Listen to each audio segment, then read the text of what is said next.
Hello friends, welcome to WiFi concept. WiFi concept में आप सभी का स्वागत है। तो रेलवे ग्रुप डी परीक्षा के बारे में यहाँ पर बात करेंगे, जिसमें कि डॉक्यूमेंट वेरिफिकेशन और मेडिकल अभी चल रही है। तो ग्रुप डी के डॉक्यूमेंट वेरिफिकेशन और मेडिकल में एक प्रॉब्लम आ रही है बच्चों को, और जिनको भी ये प्रॉब्लम आ रही है और आगे जिनको भी आने वाली है, वो इस वीडियो को अंत तक जरूर देखिएगा, क्योंकि आपका एक गलती के कारण हो सकता है आपका डॉक्यूमेंट वेरिफिकेशन में बाहर आना पड़ सकता है और आप लोग जॉब से हाथ धो सकते हैं। तो इसलिए इस वीडियो को अंत तक जरूर देखिएगा। और सारी जो है समस्याओं का यहाँ पर मैं समाधान बताने वाला हूँ। ये जो चार चीज़ में लिखा हूँ, सीबीटी या पीईटी वाला, जब एडमिट कार्ड खो गया तो फिर क्या करें। बहुत आदमी का खो गया है तो वो क्या करें। अब भरते टाइम में जो अप्लीकेशन फॉर्म मिला था वो नहीं मिल रहा है अभी, अब क्या करें। आइडेंटिफिकेशन मार्क भरते टाइम में गलती कर दिए हैं, या फिर जो भी आइडेंटिफिकेशन मार्क डाले थे इस समय आपका क्या हुआ, भूल गए हैं। तो ये इसके लिए आप क्या कर सकते हैं, इसका क्या समाधान है।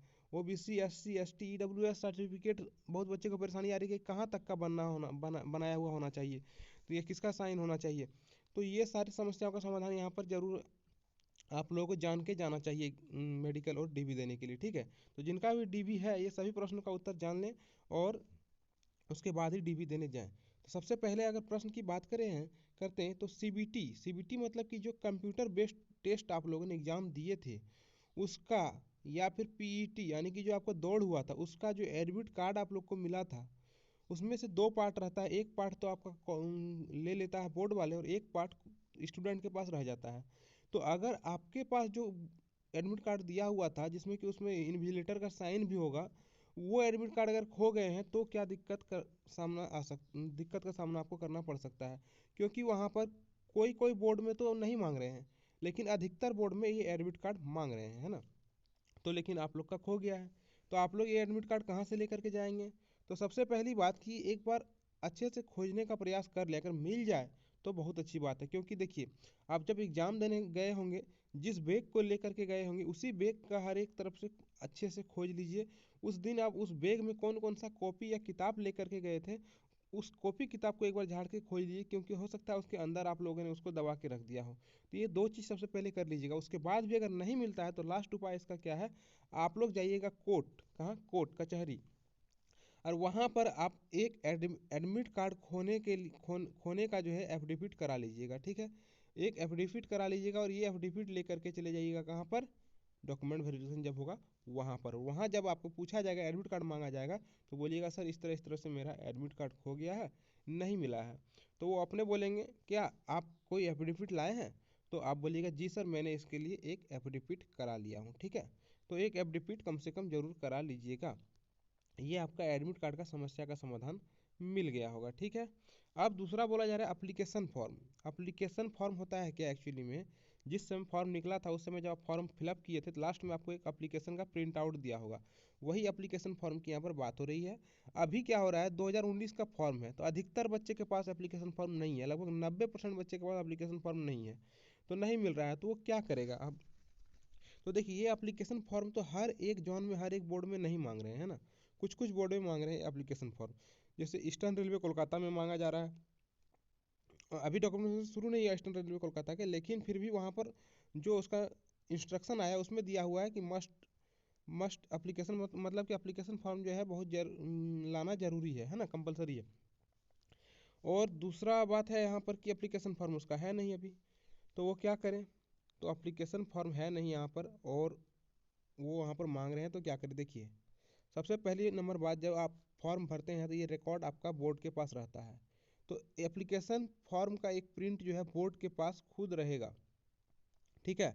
जब आप डॉक्यूमेंट वेरिफिकेशन में जाएंगे तो जो आपके डॉक्यूमेंट वेरिफिकेशन लेंगे उसके पास आपका एक प्रिंट आउट एप्लीकेशन फॉर्म का पहले से ही वहाँ पर रहेगा, ठीक है। तो अगर आप लोग के पास नहीं है तो इसके लिए आप ज़्यादा टेंशन या ज़्यादा दुखी होने की कोई ज़रूरत नहीं है। एक एप्लीकेशन फॉर्म उसके पास रहता है, उन्हीं से वो देख करके आपसे पूछ लेंगे, ठीक है। तो ज़्यादा टेंशन लेने की बात नहीं है, और ज़्यादा टेंशन हो रहा है तो आप लोग एक एफिडेविट करा लीजिए, है ना। एक एफिडेविट तो करा लीजिए, कोई दिक्कत नहीं होगा। और दूसरा, आप तीसरा नंबर क्वेश्चन की बात करें तो यहाँ पर सबसे ज़्यादा प्रॉब्लम आ रही है कि जो आइडेंटिफिकेशन मार्क है, जिसको हम लोग कट मार्क भी बोलते हैं, जो एप्लीकेशन फॉर्म को भरते टाइम में देना पड़ता है ना, दो कट मार्क देना पड़ता है एप्लीकेशन फॉर्म भरते टाइम में। तो ये जो आइडेंटिफिकेशन मार्क भरने में कोई कोई क्या किया है, गलती कर दिया, यानी कि मतलब कि जैसे कि राइट हैंड में कोई कट है तो लेफ्ट हैंड वहाँ पर लिख दिए हैं, इस प्रकार से कुछ कुछ गलती कर दिए हैं। या फिर जो कोई कोई बच्चे क्या हो रहा है कि कुछ आइडेंटिफिकेशन मार्क्स जो दिए हैं वो भूल गए हैं अपना आइडेंटिफिकेशन मार्क कि हम क्या दिए हैं, है ना। तो इसके लिए क्या किया जाना चाहिए, तो ये भी आप समझिए। देखिए वहाँ जब जाइएगा ना तो अप्लीकेशन फॉर्म में आपका पहले से ही जो भरे हैं वो भरा हुआ होगा कि कौन सा आप आइडेंटिफिकेशन मार्क दिए हैं, तो वहाँ पर पूछा जाएगा कि ये आइडेंटिफिकेशन मार्क आप दिखाइए। जो आप आइडेंटिफिकेशन मार्क दिए हैं वहाँ पर अपने पूछा जाएगा। तो जब वहाँ से आपका बोर्ड में बोला जाएगा डॉक्यूमेंट भेजने टाइम में कि ये आइडेंटिफिकेशन मार्क दिखाइए, तो आपको अपने याद आ जाएगा अच्छा ये वाला दिए थे, तो वहाँ से आप दिखा सकते हैं वो वाला आइडेंटिफिकेशन मार्क्स। लेकिन अगर आप लोग आइडेंटिफिकेशन मार्क्स में गलती कर दी हैं, लेफ्ट पैर के स्थान पर राइट पैर में कट मार्क कर दे दिए हैं और है आपका कट मार्क लेफ्ट पैर में, तो वहाँ तो आपको राइट पैर में दिखाने के लिए बोलेगा, तो आप लोग क्या कीजिएगा उस टाइम में, तो उस टाइम में वहाँ पर आप अपना गलती को एक्सेप्ट कीजिएगा कि इस तरह फॉर्म भरते टाइम में मेरा गलती हो गया है। और दूसरा नंबर में क्या कीजिएगा, वहाँ पर एक एप्लीकेशन लिखवा लेगा आपसे, एक एप्लीकेशन लिख लीजिएगा और एक इसका भी आप लोग एफिडेविट करा के ले जाइएगा कि इस तरह से मेरा गलती हो गया है, ठीक है। तो ये चीज़ों का यहाँ पर समस्या का समाधान मिल जाएगा आपको। तीसरा हो गया। अब चौथा प्रश्न अक्सर यहाँ पर पूछा जा रहा है कि ओबीसी एससी एसटी या ईडब्ल्यूएस सर्टिफिकेट जो है कहाँ तक का साइन वहाँ पर मांग रहा है या फिर कहाँ तक का साइन लगेगा। तो देखिए आप लोग अधिकतर बोल रहे हैं तहसीलदार, तहसीलदार तक का वहाँ पर नहीं चल रहा है, रिजेक्ट कर दे रहा है, ठीक है। तो फालतू में फिर से परेशानी होना पड़ेगा आपको। तो इसलिए क्या कीजिएगा आप लोग पहले से ही कम से कम देखिए डीएम लेवल या फिर डीसी लेवल का या फिर कम से कम एसडीओ तक का साइन जरूर करा लीजिएगा। सीओ तक का साइन चल ही नहीं रहा है, ठीक है। सीओ तक का साइन वहाँ पर नहीं ले रहा है तो कम से कम एसडीओ तक का साइन वहाँ पर ले रहा है, तो एसडीओ तक जरूर करा लीजिएगा, नहीं तो डायरेक्ट आप डीएम और डीसी लेवल से करा लीजिए, ठीक है। ये एकदम आपका क्या होगा, एकदम छाँट ही नहीं सकते हैं इसमें, ठीक है। तो इसको डीएम या डीसी या फिर एसडीओ लेवल तक से जरूर करा लीजिएगा। और ओबीसी सर्टिफिकेट रेलवे फॉर्मेट में तो होना ही चाहिए। आप लोग ऑनलाइन फॉर्मेट में बनाए हैं, ठीक है, लेकिन रेलवे फॉर्मेट में होना अनिवार्य है क्योंकि वो रेलवे फॉर्मेट वाला ही सबसे पहले मांगेंगे आपसे। तो ये जब भी आप लोग ये सर्टिफिकेट बनाएंगे आप लोग को रेलवे फॉर्मेट में ही बनाना है, ठीक है। और कहीं किसी प्रकार का कोई भूल नहीं करना है। रिजोल्यूशन नंबर लिखा रहता है सर्टिफिकेट में, वो रिजोल्यूशन नंबर जो है आपको सही भरना है, नहीं तो फिर उसमें भी दिक्कत आ सकती है, ठीक है। तो ये सारी चीज़ था यहाँ पर, ये सारे प्रश्न थे आप लोगों के, सवाल थे जो कि काफ़ी कमेंट के माध्यम से मेरे वीडियो में कमेंट के माध्यम से आ रहे थे। तो इसका मैंने सोचा कि एक वीडियो बनाकर ही दे देता हूँ, तो शायद आपको सारी समस्याओं का समाधान मिल गया होगा। और अभी भी कोई कन्फ्यूजन है तो आप लोग क्या कीजिएगा, कमेंट करके पूछिएगा, फिर मैं एक वीडियो बना दूंगा, ठीक है ना।